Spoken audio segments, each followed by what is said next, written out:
Bismillahirrahmanirrahim, nahmaduhu wa nusalli ala rasulihil karim, amma ba'd. Aujourd'hui, nous allons voir un autre chapitre de ce livre du Abu Daoud Sharif. En fait, ce qu'on essaiera de faire aujourd'hui, c'est de voir directement deux chapitres. Ce sont deux chapitres qui marchent ensemble. Le titre de ce chapitre, Babu Karahiyati istiqbali al-qiblati 'inda qada'i al-hajati. C'est un chapitre. Selon le titre, nous voyons très clairement le masla que veut nous enseigner Imam Abu Daoud rahmatullah alayh, que le karahat, l'interdiction de la part du Saint-Prophète sallallahu alayhi wa sallam de faire face à la qibla au moment d'accomplir ses besoins.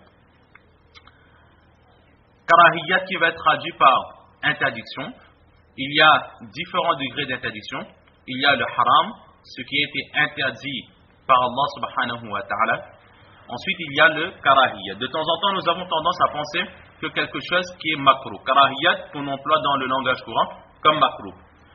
On a tendance à penser que quelque chose qui est makruh, c'est quelque chose qui est autorisé de faire, mais que l'on reçoit quand même des petits péchés. Alors, selon l'enseignement de nos professeurs, pour nous, une chose, ou bien elle est licite, ou elle est illicite. Il ne se peut pas qu'il existe quelque chose qui soit à moitié licite ou à moitié illicite. Le licite et l'illicite sont des choses indivisibles. Ou quelque chose est autorisé, ou cela n'est pas autorisé. Alors dire que quelque chose qui est makruh, c'est quelque chose qui est autorisé, mais déconseillé, c'est une forme de pléonasme. Donc, lorsqu'on va dire karahiyat, c'est tout simplement quelque chose qui a été interdit par le Saint-Prophète sallallahu alayhi wa sallam. Maintenant, dans tout ce qui est interdit, au niveau des punitions, etc., il y aura différents degrés. Donc, nous ici, nous allons voir ce premier chapitre que le Saint-Prophète sallallahu alayhi wa sallam nous a enseigné, c'est l'interdiction de faire face à la qibla au moment d'accomplir ses besoins. Et nous voyons que Imam Abu Daoud rahmatullah alayh, il reste dans la chronologie des choses. Tout d'abord, nous avions vu qu'il fallait s'éloigner au moment d'accomplir ses besoins. Ensuite, chercher un endroit adéquat de façon à ce que, au moment d'accomplir ses besoins, nous ne soyons pas souillés. Ensuite, avant d'entrer dans cet endroit, demander protection à Allah subhanahu wa ta'ala. À présent, nous sommes entrés dans les toilettes. Alors, comment se positionner? Comment s'asseoir pour accomplir ses besoins? Et justement ici, Imam Abu Daoud rahmatullah alayh, il nous dit que le Saint-Prophète sallallahu alayhi wa sallam nous a interdit de nous diriger face à la qibla au moment d'accomplir ses besoins. Qibla qui signifie direction. Et en général, en termes islamiques, lorsqu'on emploie le terme qibla, cela voudra dire la direction de la Kaaba. Donc, interdiction de se diriger en direction de la Kaaba au moment d'accomplir ses besoins. Par exemple, ici à La Réunion, la Qibla, la Kaaba qui se trouve en général en situation nord-nord-ouest. Donc, lorsque nous allons aux toilettes ou si nous faisons construire une maison, alors faire bien attention, préciser aux architectes de ne pas placer les toilettes en direction du nord-nord-ouest, de façon à ce que nos toilettes ne soient pas face à la Qibla. Alors avant tout, nous allons lire tous les hadiths qui nous seront présentés par Imam Abu Daoud rahmatullah alayh. Une fois les hadiths lus, nous essaierons Inch'Allah de voir les maslas qui en ressortent. Donc le premier hadith, وبه قال حدثنا مسدد بن مسرهد قال حدثنا أبو معاوية عن الأعمش عن إبراهيم عن عبد الرحمن بن يزيد عن سلمان رضي الله تعالى عنه وعنهم أجمعين قال قيل له لقد علمكم نبيكم كل شيء حتى القراءة قال أجل لقد نهانا صلى الله عليه وسلم أن نستقبل القبلة بغائط أو بول وألا نستنجي باليمين وألا يستنجي أحدنا بأقل من 3 أحجار أو يستنجي برجع أو عظم. Donc, ce premier hadith qui nous est enseigné par Hazrat Musaddad ibn Musarhad, le professeur de l'imam Abu Daoud rahmatullah alayh, qui lui-même rapporte de Abu Muawiyah, qui rapporte de Amash, qui rapporte de Ibrahim, qui rapporte de Abdurrahman, fils de Yazid, qui lui-même rapporte de Hazrat Salman Farsi, radiallahu ta'ala an, qui dit, Qila lahu, lui a été dit, des personnes ou une catégorie de personnes s'est adressée à Hazrat Salman Farsi, radiallahu ta'ala an. Qui sont ces personnes? Selon les recherches faites par les commentateurs de hadith, il s'avère que ces personnes qui ont interpellé Hazrat Salman Farsi radiallahu ta'ala an, ce sont les polythéistes, les non-musulmans de la Mecque. Et effectivement, dans un récit, dans un hadith du Muslim Sharif et de Ibn Majah Sharif, nous retrouvons le même hadith où il est précisé que ce sont des polythéistes, des mouchriks, des non-musulmans de Makkah Mukarrama qui se sont adressés à Hazrat Salman Farsi radiallahu ta'ala an. Et une personne appelée Ibn Rislan, lui il est d'avis que c'est un juif qui a interpellé Hazrat Salman Farsi radiallahu ta'ala an. Pourquoi? Ils ont une objection. En fait, ils voulaient donner une mauvaise image au saint prophète sallallahu alayhi wa sallam.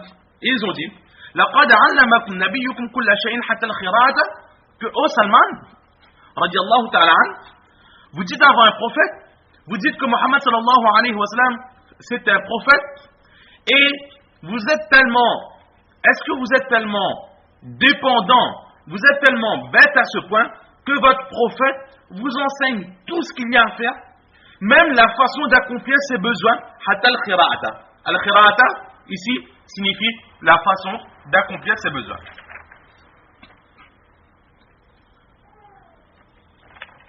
De temps en temps, le khira'ata est employé aussi pour définir les impuretés. Donc, ces personnes qui disent que, oh Salman, radiallahu ta'ala, votre prophète, il vous enseigne même ces choses-là, comment aller aux toilettes. Maintenant, pourquoi est-ce qu'ils se sont adressés de cette façon auprès de Hazrat Salman Farsi radiallahu ta'ala, tout simplement qu'ils voulaient faire comprendre à Hazrat Salman Farsi radiallahu ta'ala que votre prophète, ou bien ce n'est pas un prophète véridique, ce n'est pas un vrai prophète, ou que vous manquez de respect à votre soi-disant prophète. Pourquoi? Parce que le prophète, c'est un envoyé d'Allah subhanahu wa ta'ala. C'est quelqu'un à qui l'on doit du respect, un très grand respect. Le prophète, il vient nous enseigner comment adorer Dieu, comment adorer Allah, comment se rapprocher d'Allah subhanahu wa ta'ala. Le prophète, il est pur, il est protégé de tout péché. Et un prophète, on doit le protéger, le préserver des souillures. Et vous, qu'est-ce que vous faites? Vous allez demander conseil, des enseignements à votre prophète, comment faire pour accomplir ses besoins. Ce n'est pas là le travail d'un prophète. Au contraire, lorsqu'un prophète parle de ce genre de choses, parle de ces choses-là, alors c'est un manque de respect vis-à-vis du prophète. Le prophète, il est là pour nous enseigner les grandes choses, le paradis, les châtiments, l'enfer, l'au-delà, la tombe, mais pas comment aller aux toilettes. Donc c'est là l'objection qu'ils ont faite à Hazrat Salman Farsi radiallahu ta'ala, et évidemment les commentateurs de hadith qui disent que ce n'est pas là une objection faite avec une bonne intention, mais tout simplement, ils essayaient tout simplement d'humilier Hazrat Salman Farsi radiallahu ta'ala en critiquant le saint prophète sallallahu alayhi wa sallam. Et Hazrat Salman Farsi radiallahu ta'ala, c'est de la meilleure des façons qu'il va répondre à ces gens. Qu'est-ce qu'il va dire? Il ne va pas chercher la querelle. Il va tout simplement dire Allah ajal. Oui, c'est vrai. J'accepte. Le prophète nous enseigne cela. Et nous avons besoin de cet enseignement. Là, c'était un moment où Hazrat Salman Farsi radiallahu ta'ala, il aurait pu s'énerver, prendre la colère pour défendre son prophète. Mais l'enseignement de l'islam, c'est quoi? C'est de rendre le bien à la place du mal. Et c'est ce que ici, Hazrat Salman Farsi radiallahu ta'ala, il a fait. Il a répondu tout simplement, oui. Et de la réponse oui, il n'y a pas de querelle. Et ensuite, Hazrat Salman Farsi radiallahu ta'ala, qui continue, il dit que, et dans cet enseignement, le saint prophète sallallahu alayhi wa sallam nous a empêché de faire face à la qibla au moment d'accomplir nos besoins, que ce soit les grands besoins comme les petits besoins. Il nous a aussi empêché de chercher la purification de nos parties intimes avec la main droite. Il nous a aussi empêché de chercher la purification avec moins de 3 pierres. Et il nous a aussi empêché de nous purifier avec des impuretés provenant des animaux ou même de chercher la pureté avec des eaux. Donc là, nous voyons l'enseignement qui a été laissé par le saint prophète sallallahu alayhi wa sallam, où tout d'abord, l'enseignement que veut faire passer Imam Abu Dawud rahmatullah alayhi, le prophète sallallahu alayhi wa sallam nous a interdit de faire face à la qibla, que ce soit au moment des urines ou au moment des grands besoins. Et aussi, il nous est interdit de rechercher la pureté avec la main droite. Lorsqu'on se lave après avoir accompli ce besoin, toujours utiliser la main gauche et ne pas utiliser la main droite.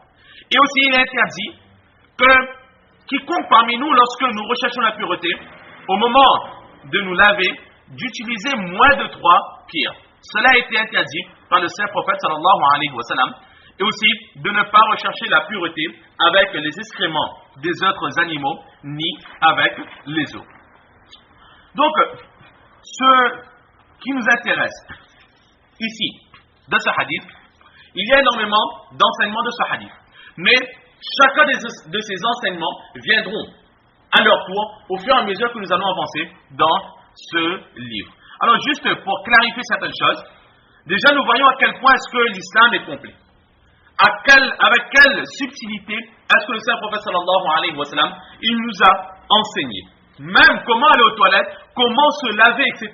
Tout cela a été enseigné par le saint prophète sallallahu alayhi wa sallam. C'est ce qu'Allah subhanahu wa ta'ala dit dans le Coran: Al-yawma akmaltu lakum dinakum wa atmamtu alaykum ni'mati wa raditu lakum al-islam adina. En ce sens qu'aujourd'hui l'islam a été rendu complet. Dans cet islam, il n'y a plus rien ni à ajouter ni à retirer. Même la façon d'accomplir ses besoins nous a été enseignée par le saint prophète sallallahu alayhi wa sallam. Donc, quelques petits éclaircissements tout simplement. C'est que tout simplement, ici, Hazrat Salman Farsi radiallahu ta'ala, à plusieurs reprises, il a employé le terme yastanjiya. En termes courants, on emploie le mot istinja. Que veut dire istinja? Alors, istinja vient de la racine najvun. Najvun qui signifie les excréments. Et istinja signifie rechercher la pureté de ces excréments, de ces impuretés. Chercher un moyen, que ce soit par le lavage ou par l'enlèvement à l'aide de quelque chose de ces impuretés. C'est ce qu'on appelle l'istinja. Et en termes courants, lorsque nous allons aux toilettes, une fois les besoins accomplis, ce qui est demandé, c'est de rechercher la pureté, de se purifier de ces impuretés. C'est-à-dire que les impuretés ont quitté notre corps, mais en sortant, en général, ces impuretés souillent les parois ou certaines parties de notre corps. Alors l'istinja consistera à nettoyer ces parties du corps extérieur qui ont été souillées par ces impuretés. C'est ce qu'on appelle l'istinja. Alors, c'est la première chose. La seconde chose, c'est l'istinja. Est-ce que cela est obligatoire? Est-ce que cela est facultatif? Quelle est sa position dans l'islam? Alors, les 3 imams, c'est-à-dire imam Shafi'i rahmatullah alayh, imam Ahmad ibn Hanbal rahmatullah alayh, imam Malik rahmatullah alayh, ainsi qu'un savant appelé Daoud Zahiri, ils sont d'avis qu'il est wajib, il est obligatoire de nettoyer ces parties souillées